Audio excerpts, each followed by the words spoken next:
ഇങ്ങനൊരു സ്ഥലം തന്നതുകൊണ്ടാണ് പുള്ളിയുടെ മറ്റു സ്ഥലങ്ങൾ വിറ്റുപോയി എന്നൊരു പ്രചാരണമുണ്ട്. അങ്ങനുണ്ടോ? അല്ല, അത് മാർക്കറ്റ് ചെയ്തുകൊണ്ട് പുള്ളി സെയിൽ ചെയ്യുന്നു എന്നാണ് പറയുന്നത്. അങ്ങനെ ഇപ്പൊ സുധിച്ചേട്ടന് സ്ഥലം കൊടുത്തെന്ന് പറഞ്ഞാൽ അത് മാർക്കറ്റിംഗ് ചെയ്ത് ഇഷ്ടമുള്ളവരല്ലേ സ്ഥലം മേടിക്കത്തുള്ളൂ. ഇപ്പൊ സുധിച്ചേട്ടൻ അവിടെ സ്ഥലം കൊടുത്തെന്ന് പറഞ്ഞാൽ അവരാരും വന്ന് മേടിക്കുന്നെന്ന് എനിക്ക് തോന്നുന്നില്ല. അവർക്ക് ഇഷ്ടപ്പെട്ടോണ്ട് അവർ വില പറഞ്ഞു. ഫസ്റ്റ് ഓഫ് ഓൾ, രേണുസുധീന്റെ വീഡിയോ ഞാൻ ചെയ്യുന്ന സമയത്ത് എൻ്റെ അഭിപ്രായങ്ങൾ എപ്പോഴും രേണുസുധി എന്ന് പറയുന്ന ഒരു ആക്ടറിന്റെ ഒരു ഓപ്പോസിറ്റ് എന്ന രീതിയിലോ അല്ലെങ്കിൽ ആളുടെ നിലപാടിനോട് കുറച്ച് വ്യത്യസ്തമായ രീതിയിലാണ് വരിക. പക്ഷേ നല്ലത് പറഞ്ഞാൽ നല്ലത് എന്ന് തന്നെ പറയണം. ഇപ്പം രേണുസുധി പറഞ്ഞ ഈ അഭിപ്രായത്തിനോട് ഞാൻ കൈയടിക്കുന്നു. സംഭവം എന്താണെന്ന് വെച്ചാൽ, ഈ മാധ്യമ പ്രവർത്തകർ ഈ ചോദ്യങ്ങൾ ചോദിക്കാൻ പോകുന്ന സമയത്ത് ഓട്ടോമാറ്റിക്കലി ഈ ചൊറിയുന്ന ചോദ്യങ്ങൾ ചോദിക്കാൻ ഒരു പ്രത്യേക താല്പര്യമാണ്. മാധ്യമ പ്രവർത്തകർ എന്ന് വെച്ചാൽ ഞാൻ ഉദ്ദേശിച്ചത് അങ്ങനെയല്ല, ഈ ഓൺലൈൻ മീഡിയാസ്. ഇപ്പോൾ ഒരു 3 ഉദാഹരണം പറയുകയാണെങ്കിൽ, പാറട്ടണ്ണൻ്റെ ഞാൻ ഇന്നലെ ഇട്ട ഒരു വീഡിയോയിൽ ചില ചോദ്യങ്ങൾ കേട്ടാൽ ഒരു സർക്കാസ്റ്റിക് ചോദ്യങ്ങളാണ്. പിന്നെ നമ്മുടെ ലക്ഷ്മി നക്ഷത്രേൻ്റെ ഒരു വീഡിയോ നിങ്ങൾ കണ്ടിട്ടുണ്ടെങ്കിൽ അറിയാൻ പറ്റും. ലക്ഷ്മി നക്ഷത്രേനോട് രേണുസുധി എങ്ങനെയുണ്ട് ചോദിച്ചപ്പോൾ ലക്ഷ്മി നക്ഷത്ര നല്ല സ്ട്രോങ് ആയിട്ട് പറഞ്ഞു, എന്തിനാ ചേട്ടാ ഇല്ലാത്ത കോൺട്രവേഴ്സികൾ നിങ്ങൾ ഉണ്ടാക്കാൻ ശ്രമിക്കുന്നത്. അപ്പം അതുപോലെ തന്നെ നമ്മുടെ രേണുസുധീൻ്റെ അടുത്ത് ചോദിച്ച മാധ്യമപ്രവർത്തകർ ചോദിച്ച ഒരു ചോദ്യമാണ്. ആ ചോദ്യത്തിൻ്റെ പുറത്താണ് ഇന്നത്തെ ടോപ്പിക്ക് പോകുന്നത്. ഇത്രയേ ഉള്ളൂ. രേണുസുധിക്ക് വീട് വെക്കാൻ സ്ഥലം കൊടുത്തു. ആ സ്ഥലം കൊടുത്ത വ്യക്തിക്ക് പിന്നെ വ്യക്തിയുടെ സ്ഥലങ്ങൾ വിൽക്കാൻ സാധിച്ചത്, അല്ലെങ്കിൽ രേണുസുധിക്ക് ഈ സ്ഥലം കൊടുത്തതിൻ്റെ പുറകിലുണ്ടായിരുന്ന ആ വ്യക്തിയുടെ ഇൻറ്റൻഷൻ എന്തായിരുന്നു എന്ന് വെച്ചാൽ, അയാളുടെ സ്ഥലം വിൽക്കുക, അല്ലെ വിൽക്കാൻ വേണ്ടിയിട്ട്, അല്ലെങ്കിൽ കുറച്ച് ആൾക്കാരെ അയാളെ റെക്കഗ്നൈസ് ചെയ്യാനും സ്ഥലം വാങ്ങാനും വേണ്ടിയിട്ടല്ലേ എന്നാ ചോദിച്ചത്. നല്ല ബ്രില്യൻ്റ് ആൻസറാണ് രേണുസുധി കൊടുത്തത്. കാരണം സുധിയേട്ടൻ വാങ്ങിയെന്ന് കരുതി നാട്ടുകാർ സ്ഥലമൊന്നും വാങ്ങാൻ പോകില്ല. സ്ഥലം വാങ്ങുന്നവൻ പൈസ ഇറക്കിയിട്ടാണ് കളിക്കുന്നത്. അപ്പം അവന് ആ സ്ഥലം ഇഷ്ടമുണ്ടെങ്കിലോ അല്ലെ അതുകൊണ്ടൊരു ഗുണം ഉണ്ടെങ്കിലോ കാര്യമുള്ളൂ. അല്ലാണ്ട് ഏതെങ്കിലും കാടിൻ്റെ ഉള്ളിൽ അടുത്ത് രേണുസുധിക്ക് സ്ഥലം കൊടുത്തു എന്ന് കരുതി അതിൻ്റെ അപ്പുറത്ത് ആര് വാങ്ങാൻ പോകാനാ? കോമൺ സെൻസ് ഇല്ലേ? വെറുതെ ചൊറിയാൻ നിൽക്കുക. പക്ഷെ ആ ചൊറിഞ്ഞ നന്നായിട്ട് മാന്തി. ആ മാന്തിയതിൻ്റെ റിയാക്ഷനാണ് നമ്മൾ ഇന്ന് ഡിസ്കസ് ചെയ്യാൻ പോകുന്നത്. രേണുസുധി എന്ന് പറയുന്ന ആളുടെ ഹസ്ബൻഡ് മരിക്കുന്ന സമയത്ത് അവർ നിന്നത് ഒരു വാടക വീട്ടിലായിരുന്നു. അപ്പം സുധിയുടെ അല്ലെങ്കിൽ ആളുടെ ഏറ്റവും വലിയ ആഗ്രഹം എന്ന് പറയുന്നത് സ്വന്തമായിട്ടൊരു വീട് വേണം എന്നായിരുന്നു. ആ ആഗ്രഹം പൂർത്തീകരിക്കാണ്ടാണ് മരിച്ചു പോയത്. അപ്പം ഈ 2 കുട്ടികൾ അനാഥയാവുമല്ലോ എന്നൊരു തിരിച്ചറിവൊക്കെ വന്ന സമയത്താണ് അവർക്കൊരു വീട് വെച്ച് കൊടുക്കാനുള്ള ഒരു തീരുമാനത്തിലോട്ട് എത്തിയത്.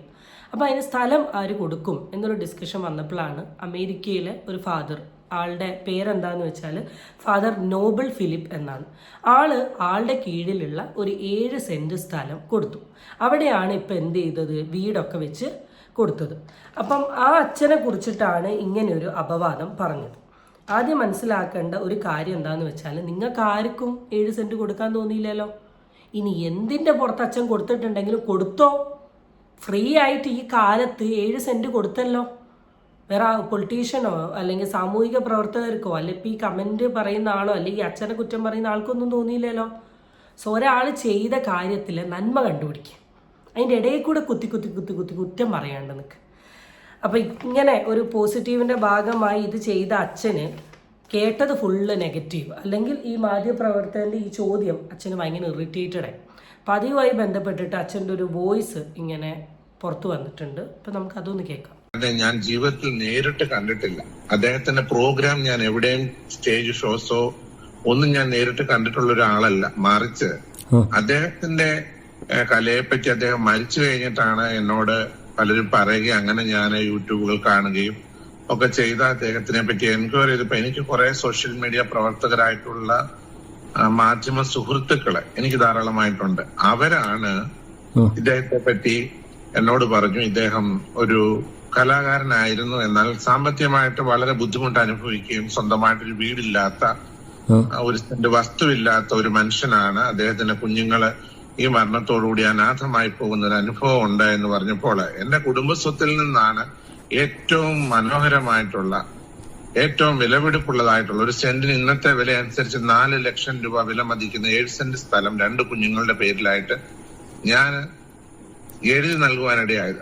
4 ലക്ഷം രൂപ സെന്റിന് വിലയുള്ള 7 സെന്റാണ് ആ അച്ഛൻ ഈ 2 കുട്ടികളുടെ പേരിൽ എഴുതി കൊടുത്തത്. ആ ദാനം ചെയ്തൊരു വ്യക്തി ഇവരെ കണ്ടുകൊണ്ട് സ്ഥലം വിൽക്കുമെന്ന് നിങ്ങൾക്ക് തോന്നുന്നുണ്ടോ? ആ മെന്റാലിറ്റി ഉള്ള ഒരാളാണ് ആ പള്ളിയിൽ അച്ഛനെങ്കിൽ എന്തിനച്ഛൻ 7 സെന്റ് ഫ്രീ ആയിട്ട് കൊടുത്തു? അച്ഛൻ ഈ റോഡ് സൈഡിലുള്ള സ്ഥലമൊന്നും കൊടുക്കേണ്ട ആവശ്യം ഉണ്ടായിരുന്നില്ലല്ലോ. അച്ഛൻ ഉള്ളിലുള്ള ഏതെങ്കിലും സ്ഥലം കൊടുത്താൽ പോരെ? അതിന്റെ ആവശ്യം ഉണ്ടായിരുന്നോ? എന്തെങ്കിലുമൊക്കെ ചോദിച്ചിട്ട് നിങ്ങൾക്ക് എന്താ കിട്ടാൻ പോന്നെ? ഇതിന് കാരണക്കാരായിട്ടുള്ളതെന്ന് പറഞ്ഞു കഴിഞ്ഞാൽ ബഹുമാനപ്പെട്ട ആർ ശ്രീകണ്ഠൻ നായർ എന്ന് പറയുന്ന ഒരു മാധ്യമ പ്രവർത്തകനും അതേപോലെ തന്നെ എന്റെ ഒരു അടുത്ത സുഹൃത്ത് രാഹുൽ ഇരുമ്പുകുഴി എന്ന് പറയുന്ന ഒരു മാധ്യമ സുഹൃത്തും കൂടെയാണ് എന്നോട് റിക്വസ്റ്റ് ചെയ്യുക ചെയ്ത്.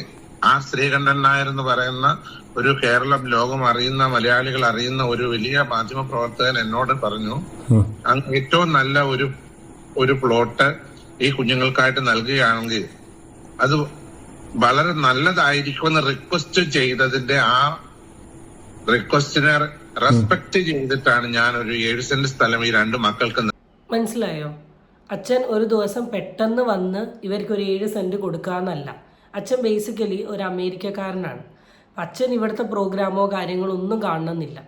ഇത് അറിഞ്ഞതിന് ശേഷം അതിന് ശേഷമാണ് അച്ഛൻ ഈ പെർട്ടിക്കുലർ വ്യക്തിയുടെ വീഡിയോസ് കാണുന്നതും. എന്ന് വെച്ചാൽ സുധിയുടെ വീഡിയോസ് കാണുന്നതും കോമഡിയാണ്, ഇയാൾക്ക് ഇങ്ങനെ ബുദ്ധിമുട്ടുണ്ടെന്ന്. അച്ഛൻ്റെ അടുത്ത് നമ്മുടെ ശ്രീകണ്ഠൻ നായർ, മറ്റേ ആളെ എല്ലാവർക്കും അറിയുമെന്ന് എനിക്കറിയില്ല, ശ്രീകണ്ഠൻ നായർ എന്ന് പറയുന്ന ആൾ റിക്വസ്റ്റ് ചെയ്തതിൻ്റെ പുറത്താണ് അച്ഛൻ ഇങ്ങനൊരു സ്ഥലം കൊടുത്തത്. കാരണം അവരൊക്കെ പറഞ്ഞ സമയത്ത് ആ സത്യമാണ്, ഇതിലെന്തോ സത്യമുണ്ട്, അവർക്ക് ഇങ്ങനെ ഒരു ബുദ്ധിമുട്ടുണ്ട് എന്ന് മനസ്സിലാക്കി ചെയ്തത്. ഇതാണ് പ്രശ്നം. നന്മ ചെയ്യുന്ന ആൾക്കാർ ഇങ്ങനെ കുറ്റം പറഞ്ഞിട്ടുണ്ടെങ്കിൽ പിന്നെ ഇവർക്ക് ഇതൊന്നും ചെയ്യാൻ തോന്നില്ല. നിങ്ങളോ ചെയ്യുന്നില്ല, ചെയ്യുന്നോര് ചെയ്യട്ടെ. എന്തിനാ വെറുതെ അവരുടെ ഇനി ഭാവിയിൽ എന്തെങ്കിലുമൊക്കെ ഇങ്ങനത്തെ ആൾക്കാരുടെ കയ്യിൽ നിന്ന് കിട്ടുന്ന വ്യക്തികളുടെ അവസരം കൂടെ കൊണ്ടുപോയി കളയുന്നേ. സോഷ്യൽ മീഡിയയിലെ ഒരു വ്യക്തി ചോദ്യം ചെയ്യുകയുണ്ടായി, നിങ്ങളെ മെയിൻ ലൈനിൽ നിൽക്കുന്ന അല്ലെങ്കിൽ ലൈൻ ലൈനിൽ നിൽക്കുന്ന നിങ്ങളെ മുൻനിർത്തിക്കൊണ്ട് ആ പുരോഹിതൻ ഈ വസ്തുക്കൾ വിറ്റു, അദ്ദേഹം നിങ്ങളെ വെച്ച് കച്ചവടം നടത്തി കാശുണ്ടാക്കി എന്നൊക്കെ. എത്ര അർത്ഥശൂന്യമായ സംസാരമാണ് ആ സോഷ്യൽ മീഡിയ പ്രവർത്തകൻ ഈ സ്ത്രീയോട് ചോദ്യം ചോദിക്കുന്നു. പക്ഷെ അവരതിന് തക്കതായ ഉത്തരം കൊടുക്കുന്നുണ്ട്. എനിക്ക് അങ്ങനെ തോന്നുന്നില്ല. വസ്തു വാങ്ങാൻ ഒരാൾ വന്നു കഴിഞ്ഞാൽ പണം ഉണ്ടെങ്കിൽ വസ്തു ഇഷ്ടപ്പെട്ടു കഴിഞ്ഞാൽ അത് വാങ്ങുക എന്നുള്ളതല്ലാതെ ഈ കുടുംബത്തിന്റെ പേര് പറഞ്ഞ് എന്നോട് ആരും വസ്തു വാങ്ങാൻ ഇവിടെ വരാറില്ല. അപ്പൊ ഇത്യാദി പല കാര്യങ്ങള് എന്നെ മനോവേദനപ്പെടുത്തിക്കൊണ്ട് ഇത് കൊടുത്തതിന് ശേഷം എനിക്ക് യാതൊരു അഡ്വാൻറ്റേജും ഉണ്ടായിട്ടില്ല. എനിക്ക് ഡിസഡ്വാൻറ്റേജ് അല്ലാതെ ഒരു അഡ്വാൻറ്റേജും ഇല്ല. ഈ കോള് റെക്കോർഡ് ചെയ്യണം. കാരണം ഞാൻ കൊടുത്തുവെന്നോർത്ത് എന്റെ റിലേറ്റീവ്സ് പോലും എന്റെ കുടുംബം പോലും എന്നോട് എതിർത്തിരിക്കുകയാണ്. എന്തിനു കൊടുത്തു എന്ന് എന്നോട് ചോദിച്ചിട്ടാകുമ്പോൾ ഞാൻ എന്റെ പേഴ്സണൽ എനിക്ക് അവകാശപ്പെട്ട എന്റെ പേരിൽ സർവ്വ സ്വാതന്ത്ര്യമായി ഞാൻ അനുഭവിക്കുന്ന ഈ കുടുംബസ്വത്ത് ഞാൻ കൊടുത്തതെന്ന് വെച്ചാൽ 2 അനാഥ ബാല്യങ്ങളെ ഓർത്ത് ചെയ്തതാണ്. പക്ഷെ ഇപ്പോൾ എനിക്ക് തീരാത്ത ദുഃഖവും. എന്താ കിട്ടിയത് നിങ്ങൾക്ക്? സത്യസന്ധമായി ചോദിക്കുക. കാരണം ഒരാളുടെ നല്ല പ്രവൃത്തിനെ ഇങ്ങനെ കുറ്റം പറയും, എന്താ കിട്ടുന്നത്? ഇപ്പൊ ഈ അച്ഛൻ പറഞ്ഞത് കേട്ടോ, ഞാനിത് ചെയ്തത് കൊണ്ട് എനിക്ക് ഒരു അഡ്വാൻറ്റേജും ഉണ്ടായിട്ടില്ല. ഉണ്ടായത് മുഴുവൻ ഡിസഡ്വാൻറ്റേജ് ആണ്. കുടുംബക്കാർ വരെ ചോദിക്കുക എന്തിനാ കൊടുത്തേന്ന്. ഒരാളുടെ ജീവിതം ഇങ്ങനെ നശിപ്പിക്കുന്ന സമയത്ത് നിങ്ങൾക്ക് എന്താ കിട്ടുന്നത്? ഒന്നില്ലെങ്കിൽ ഒരു പുരോഹിതനല്ലേ, ഒരു ഫാദർ അല്ലേ, അയാൾ ചെയ്തൊരു പ്രവൃത്തിനെ നന്ദിയോടുകൂടി കണ്ടില്ലെങ്കിലും എന്തിനാ ഇങ്ങനെ കുറ്റം പറയാൻ നിൽക്കുന്നത്? പകുതി പ്രശ്നത്തിനും കാരണം ഇന്നത്തെ ഓൺലൈൻ മീഡിയാസാണ്. ഇല്ലാത്ത കാര്യങ്ങൾ വളച്ചൊടിച്ചും ഇല്ലാത്ത പ്രശ്നങ്ങൾ ഉണ്ടാക്കി കൊണ്ടുവരിക. കാരണം അച്ഛൻ വളരെ വ്യക്തമായിട്ട് പറഞ്ഞു എന്ത് രീതിയിലാണ് ഇവരിങ്ങനെ ഒരു ചോദ്യം ചോദിച്ചത് എന്നുള്ളത്. ആ മനുഷ്യൻ എത്ര ഹേർട്ടാവും. ഞാൻ നന്മയോടുകൂടി ഒരാൾക്ക് നേരെ ഒരു പ്രവൃത്തി ചെയ്യുമ്പോൾ എൻ്റെ അടുത്ത് ബാക്കിയുള്ള ആൾക്കാർ അല്ലെങ്കിൽ അവരുടെ അടുത്ത് ഇങ്ങനെ പറയുകയാണ് ഇയാൾ ഇക്കാര്യം എൻ്റെ അടുത്ത് ചെയ്തതേ ഇതിന് വേണ്ടിയിട്ടാ എന്ന് പറയുമ്പോൾ ഉണ്ടാവുന്നത്, നന്മയോട് കൂടിയാണ് അത് ചെയ്യുന്നതെങ്കിൽ ഏത് മനുഷ്യനാണെങ്കിലും ഹേർട്ടാവും. നിങ്ങൾ ഈ അനാവശ്യ പ്രശ്നങ്ങൾ പോവല്ലേ. അല്ലാണ്ട് തന്നെ നിങ്ങൾക്ക് ഇടപെടാൻ ഈ സമൂഹത്തിൽ ഒരുപാട് പ്രശ്നങ്ങളുണ്ട്. ഒരുപാട് തല്ലും കുത്തും തെറിയും കേസും അതും ഇതും ഒക്കെ നടക്കുന്നുണ്ട്. അതിൽ കയറി ഓപ്പണായിട്ട് പറയാം, കൊല്ലം സുധിയുടെ 2 മക്കൾക്ക് ഇത് കൊടുത്തെന്നോർത്തോണ്ട് എനിക്ക് എന്തോ വലിയ നേട്ടം ഉണ്ടായി. എന്ത് നേട്ടം എനിക്കുണ്ടാകേണ്ടി? എന്ത് നേട്ടം? എനിക്ക് വയസ്സ് 47 പ്രായമുണ്ട്. എന്തോ ഇനി ഒരു കല്യാണം കഴിക്കണോ എനിക്ക്? അതോ എന്റെ 2 ഒരു സുഖമില്ലാത്ത ഒരു സിസ്റ്റർ ഉണ്ട്. അല്ല, ഈ ചോദിച്ച ടീമിനോട് എനിക്ക് ചോദിക്കാനുള്ളതാണ്, അപ്പൊ നിങ്ങളിത് എന്താ നിങ്ങൾ ഉദ്ദേശിച്ച നേട്ടം? എനിക്ക് മനസ്സിലായില്ല. ഈ അച്ഛനാണ് കൊടുത്തത് എന്നുള്ളത് ഞാനിപ്പോഴാണ് സത്യസന്ധമായി പറഞ്ഞ അറിയുന്നത്. ഒരു വലിയൊരു ഡിസ്കഷനിൽ വരാനോ അല്ലെ അച്ഛനെ ആദരിക്കുകയോ ഇതൊന്നും ഇല്ലല്ലോ. പിന്നെ എന്ത് നേട്ടാ? സ്ഥലമോ? ഇപ്പോൾ സുധി വാങ്ങിയ സ്ഥലം, ഇപ്പോൾ ലാലേട്ടനൊക്കെ വാങ്ങിയ സ്ഥലത്തിൻ്റെ തൊട്ടടുത്ത് വീടുണ്ട് എന്ന് പറഞ്ഞാൽ ലാലേട്ടൻ ഫാൻസ് ഒക്കെ വാങ്ങിയെന്ന് വരും. ഇപ്പം ഈ രേണു സുധി താമസിക്കുന്നിടത്ത് എന്താ നിങ്ങൾ ഈ പറയുന്നത്? എന്താ നിങ്ങൾ ഇതിൽ കൂടെ ഉദ്ദേശിച്ചേ? എന്താ ഇതിൻ്റെ മീനിങ്? ഈ മീഡിയയിൽ ഈ ചോദിച്ച ആൾക്കാർ ഈ വീഡിയോ കാണുന്നുണ്ടെങ്കിൽ നിങ്ങളൊന്ന് കമൻ്റ് ഇട്ട് പറയാമോ? നിങ്ങൾ എന്താ ഉദ്ദേശിച്ചതെന്ന് എനിക്ക് അറിയാൻ പാടില്ലായിട്ട് ഞാൻ ചോദിക്കുക. കാരണം നിങ്ങൾ ഉദ്ദേശിച്ചത് എന്താ നിങ്ങൾ തന്നെ പറഞ്ഞു തന്നിട്ടുണ്ടെങ്കിൽ നമുക്കൊരു ക്ലാരിറ്റി കിട്ടുമല്ലോ. ഇനി നിങ്ങളുടെ സൈഡ് ചോദിച്ചില്ല എന്ന് വേണ്ട. എനിക്ക് എത്ര ആലോചിച്ചിട്ടും ഒരു ഐഡിയ കിട്ടുന്നില്ല. ഇപ്പോൾ വലിയ വലിയ ഫിലിം ആക്ടേഴ്സിൻ്റെ ഒക്കെ സ്ഥലമാണെങ്കിൽ നമുക്ക് അവരുടെ അടുത്തൊക്കെ താമസിക്കാൻ അവരുടെ ഫാൻ ബേസിസിലുള്ള ആൾക്കാർക്കൊക്കെ വലിയ താല്പര്യം ഉണ്ടാവും എന്നൊക്കെ കരുതാം. പക്ഷെ ഇതിൻ്റെ അർത്ഥം എനിക്ക് മനസ്സിലാവുന്നില്ല, സത്യസന്ധമായി പറയും. 7 പ്രായം എന്തോ ഇനി ഒരു കല്യാണം കഴിക്കണോ എനിക്ക്? അതോ എന്റെ 2 ഒരു സുഖമില്ലാത്ത ഒരു സിസ്റ്ററുണ്ട്, എനിക്ക് ഓർമ്മയില്ലാത്തൊരു പെങ്ങളുണ്ട്, അല്ലെങ്കിൽ എനിക്ക് 46 വയസ്സുള്ള ഒരു സഹോദരിയുണ്ട്. ഞങ്ങൾക്ക് എന്താ ആവശ്യം ഇതിനുള്ളത്? എന്റെ അമ്മ ഒരു പ്രായം 73 വയസ്സുള്ള ഒരു മദറുണ്ട്. ഞങ്ങൾക്ക് എന്താ ആവശ്യം കിട്ടാൻ വേണ്ടിയിട്ടാ ഞങ്ങൾ ഇത് കൊടുക്കാൻ പോയത്? ഞങ്ങൾ ഇത്രമേ ചിന്തിച്ചു. ഞാനിവിടെ 47 വയസ്സായ അച്ഛനാണ്. അച്ഛൻ കല്യാണം കഴിച്ചിട്ടില്ല. കുടുംബത്തിലുള്ള പെങ്ങൾക്കാണെങ്കിലും ഒരു ആരോഗ്യപരമായ പ്രശ്നമുണ്ട്, അമ്മയ്ക്കാണെങ്കിലും പ്രായമായി. ഇനി എന്ത് നേട്ടാ? ഇനി എങ്ങോട്ടാ നേട്ടം?